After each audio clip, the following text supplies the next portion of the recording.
Am I the butthole for explaining periods to my brother? I, 15 female, have 2 brothers, 17 male and 12 male. This happened a few days ago, but I really need a second opinion. I share a bathroom with my brothers, and the other day I accidentally left a box of tampons on the counter instead of putting them away. My younger brother asked me what they were, and I said that they were tampons. Cue him being very confused, and my older brother and I realizing that he knows nothing about any of this stuff. We decided to give him a basic rundown of the female reproductive system and he seemed okay with it. That night, he mentioned to our parents that we told him about periods and they got pretty upset. My mom said that he's way too young to be knowing about this and that it was inappropriate for us to be telling him. As it turns out, they're planning on opting him out of sex ed at his school in the spring because he's, in their opinion, too young. I can kind of see where they're coming from. He is their kid after all, and I definitely could have just said that the tampons were feminine products. However, this is something he would have to learn at some point, and that wasn't going to happen if they didn't let him go to sex ed. I'm not really sure, did we seriously overstep a boundary here? Am I the butthole? Edit. For those people saying that this is obviously fake because I haven't replied to comments or something, no, I went to bed. I was sleeping. Calm down. To answer some questions, my older brother and I did mandatory sex ed in 5th grade, but my younger brother's was cancelled due to the state of the world. We also both did sex ed in 8th grade. I have no idea why they would opt out only him, but it's probably a youngest child thing. NTAWTF? How is a 12-year-old learning about sex and periods harmful? What's harmful is trying to prevent a 12-year-old from learning about things that are completely normal and natural and giving the impression that these things are gross. Many people have started having periods at 12, so I fail to see how 12 is also too young to educate the people who won't get them. I was 9. I believe people are getting them progressively earlier than they used to. In this day and age, 12 is old to be learning. It's called secular trend, where certain areas of the world, US, Europe, etc., children are growing and developing faster due to industrial or environmental changes. A study showed that secular trend in the US and UK was possibly linked to growth hormones in food. Very interesting studies. I'm pretty sure the hormone link has been debunked. My medical family and friends have all cited no links in reputable research. Earlier puberty has generally been attributed to improvements in diet, protein, and possibly also linked to diet and genetics, increasing size of people overall. I'd love to see a study debunking it. I'm going to go look, but it seemed pretty solid science a decade ago. Edits. This study says yes, I found a couple references to studies linking meat hormones to early puberty, from a blurb from a Berkeley scientist book. The first is obesity and overweight, which likely accounts for much of the secular trend toward earlier development. The second is environmental exposures, particularly chemicals that mimic hormones in a girl's body. And the third is stress in the girl's environment. Everything I've seen purporting to debunk this is from some dairy council or lobby, very suspect stuff. I've seen lots of claims that it's about a change in diet and nutrition, particularly an increase in protein and fat consumption. If that is the case, why do Inuit, whose diet is almost exclusively animal protein and fat, girls not see earlier onset prior to industrialization? There does seem to be some argument made for purely environmental factors from industrialization, but I haven't seen any science for it yet. Web link. The second is environmental exposures, particularly chemicals that mimic hormones in a girl's body.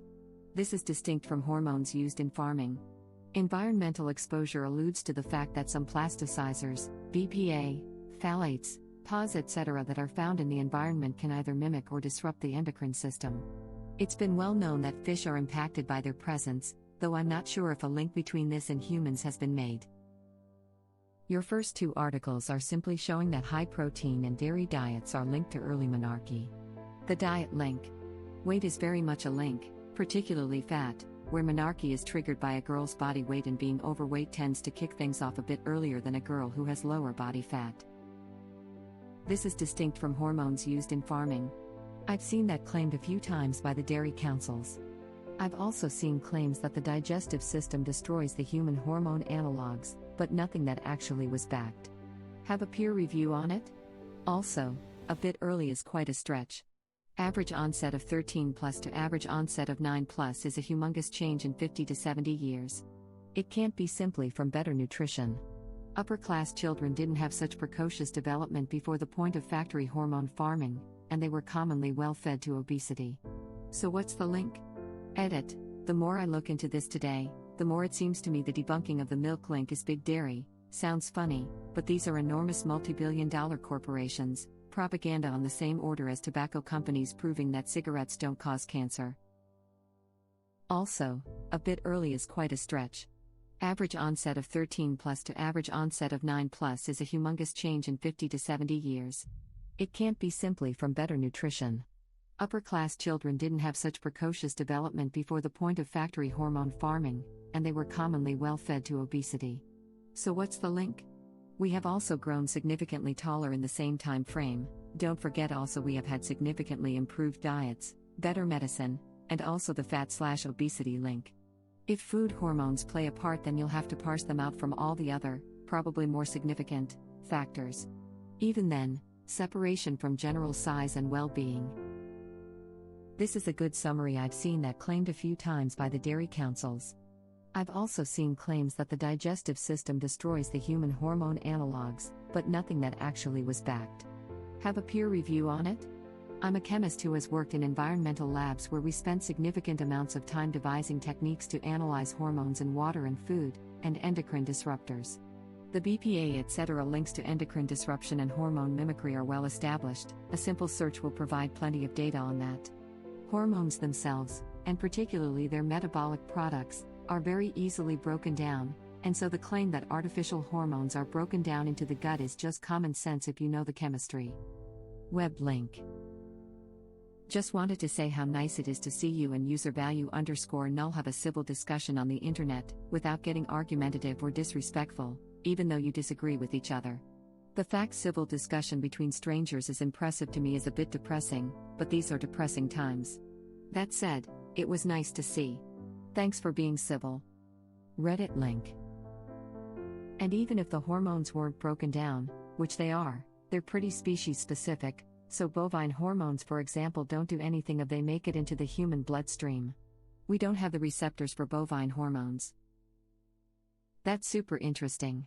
Is there any current thoughts regarding endocrine disruption/hormone mimicry from BPA, phthalates, etc. in plastic and infertility?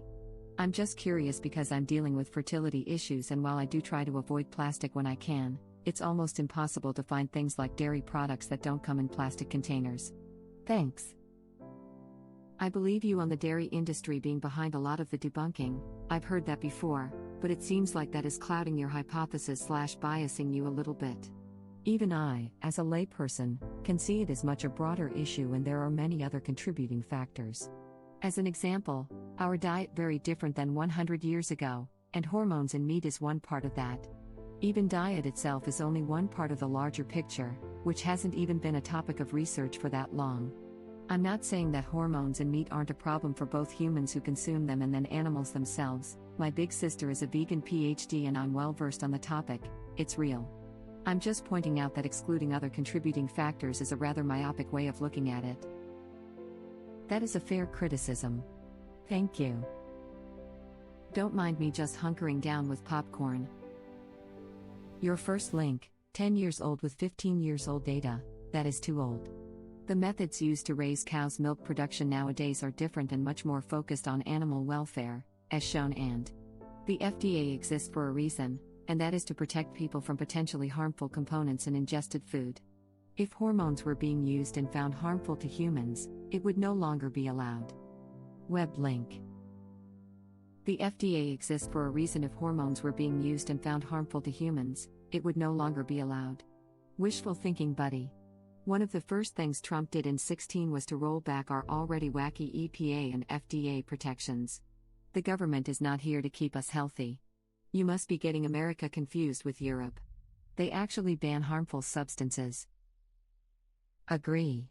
I was 12. What a weird thing for parents to want to hide from their almost teenager. NTA. He isn't too young, and there is nothing inappropriate about menstruation.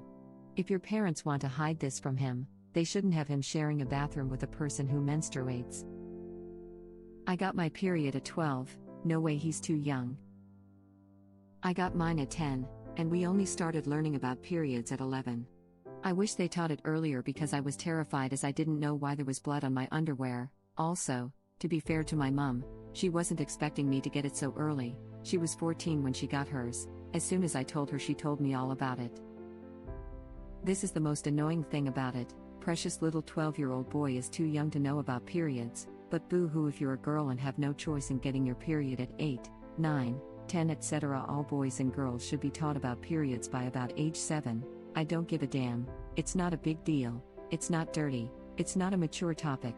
It's as natural as taking a dump, and we all know that even the queen does that. Parents need to stop raising ignorant boys and terrified girls because they miss out on having the conversation early enough, and schools should step up to fill the gap way sooner. Please keep teaching your brother about all of it: masturbation, menstruation, sex, contraception, STIs, consent. Otherwise your brother will become an unknowing rapist, victim, father or incel by the time he reaches 20. He needs this from you. My 4-year-old and I have had some interesting conversations in public restrooms, laughing out loud. The first one was a few months ago. He was going to the bathroom and I asked him to stop messing around because I had to pee. He scooted forward a bit and said, "Just aim your penis behind mine and you can go too." I told him I couldn't because while boys have a penis, girls have a vagina. It doesn't work like that. Then he started asking if his grandma, aunt and cousin had vaginas, and I said yes because they are girls. The lady in the stall next to us was cracking up. LOL. My mom babysat a bunch of kids, so my sister and I learned that boys had penis/girls had vaginas, but my sister started noticing that the boys seemed to come in different sizes. My sister nonchalantly asked our 15-year-old cousin how big his penis was, as if this was a normal conversation to have when she was 5. He was mortified. My family was dying laughing. This thread keeps getting better and better. Thank you for this comment, it really made my day. Haha, this is brilliant. Just make sure he doesn't start thinking that women are out of their vagina, though, that misconception happens quite a lot. I'll explain all of that in age-appropriate ways. He is very inquisitive. His latest question was, if babies grow in mommy's tummy, how do they get out? I was not expecting that one. Laughing out loud, I figured he would have asked it when I was pregnant with his brother, but that was 2 years ago. We weren't even talking about pregnancy or babies, he just randomly asked it, lol. My 4-year-old, at the time, once saw me getting dressed. I was on my period and had a tampon in, and she asked me why there was a string hanging out of my butt. We had talks that day. Yeah, our latest public restroom talk was periods. I was on my period and had to change my pad. I had him turn around, but he could hear it laughing out loud. Oh, I agree. To be fair, I knew all about sex when I was 6, not from my parents though, lol, but I never understood why periods are such a taboo topic, that we don't get told until we get them. I was also the first girl in my class to get mine, and I always felt almost too old, if that makes sense. Like, I felt like I had this burden to think about, when my friends didn't. I remember when my mom told me about periods years before I got mine, and it sounded so alarming that right then and there I proactively refused to participate in menstruation. Lol, turns out I do participate after all. My oldest at 8 proclaimed she refused to do that because it sounded awful. I just told her that I felt the same way. Then I let her know that some birth controls can help periods not be as bad, so when she's older, if it's a problem, we can ease it a bit. Had to have the conversation a bit earlier with my youngest when she was 4. She burst in on her dad changing his clothes, saw his genitals from the back and yelled, "Why are you pooping in the bedroom?" She learned that boys and girls are different that day and relearned our privacy rules. Oh my gosh, this made my day. Honestly, starting them from the moment they can talk is appropriate. There's age-appropriate ways to discuss those things from a very young age. Obviously, a 3-year-old isn't going to understand a vast majority of things because they don't have the logic and reasoning skills yet, but simply calling it a penis or a vagina is a way to start. Not your winky or private area, because that insinuates at a young age that it's bad to say the actual names and starts their knowledge of their parts as something to keep secret. Then from there, answering questions about where babies come from in a realistic watered-down version, etc. There's a lot of articles about it and how to go about it. this, this, this. I'd like to add that if you are old enough to watch movies about war and violence, or play video games where the goal is to shoot and kill people, you are more than old enough to know about sex. I will never understand why so many people think violence, something no one should use, is more appropriate than sex, something that not only 99% of us will eventually do, but something that is necessary for the survival of the human race. NTA not the butthole. NTA your parents are buttholes. Kids his age need to know this information. They are not only buttholes, they're dangerous to the healthy development of their children. NTA my 5-year-old knows what a period is. Your parents are being ridiculous. Also, I pity his future spouse if your parents don't start educating him, because frankly boys who don't get told about periods early are often the boys that will be like EWW gross when their partner in the future has period. If he's straight. Can confirm. I am a guy who grew up with 3 brothers. My mom never talked about periods and we didn't really touch on it at school. I had so many misconceptions about periods and it took me a while to get comfortable with talking about it. But then I had a daughter and needed to get comfortable with it for her sake. When she got her period at 13, she came downstairs and told me. I asked her if she was sure and she said, "I'm bleeding and have cramps, so I'm pretty sure." I reminded her where everything was and she told me she already knew. She just wanted me to know that she didn't want to go to her lesson that day. It wasn't a big deal at all. Our daughter is a year and a half older than our son and they are very close. We always talked about both male and female puberty with both of them. We thought it was important for them to know what their siblings will go through. My kids are in the mid-teens now and I am glad my son has grown up with periods being normal. He has picked up pads for his sister before and once scolded me for getting the wrong ones when he was out shopping with me. He had a mixed gender group over here a little while back and came inside yelling for his sister. One of the girls had apparently texted him from our bathroom asking if we had any pads because she didn't see any in the downstairs bathroom. My son got one for her from upstairs and they went back outside to play flashlight tag and basketball. I wouldn't have handled it that well as a teen guy. How you handle it makes a big difference. This is incredible human-ing and clearly parenting. Well done to everyone involved. You sound like a great dad raising 2 good kids. Agreed. I'm glad that even though you were raised different, you were able to raise your own kids this way. They sound great, on this aspect at least. That's some good parenting. Your son sounds like he's about 30 years more mature than many men. Well done. You're a good parent. Thank you for your service. My parents did things like you did. It was never a secret or shameful in our family. At the time, I was pretty mad when my mom announced to my dad and 2 brothers that I had gotten my first period, but I understood why when both my brothers and my dad were totally comfortable buying feminine products for me without a second thought. Wow, your son sounds amazing and that means you're amazing parents. Awesome. Thank you for watching. If you like our videos, please like them on YouTube. And share them with your friends. Please subscribe to be the first to know about Red Rabbit Reader's new videos. We welcome your comments below. Another of our videos will begin shortly.